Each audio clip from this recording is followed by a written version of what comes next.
एक छोटो सो गीत है पारंपरिक। कह रहे जब सखी सखियन में चर्चा लगी,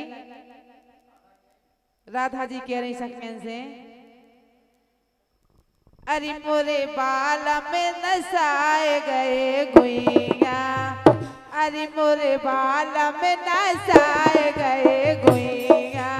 अरे मोरे बाल में नसाए गए गुइया, अरे मोरे बाल में नसाए गए गुइया, अरे मोरे बाल में नसाए गए गुइया, अरे मोरे बाल में नसाए गए गुइया, अरे मोरे बाल में नसाए गए गुइया, अरे मोरे बाल में नसाए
कब जा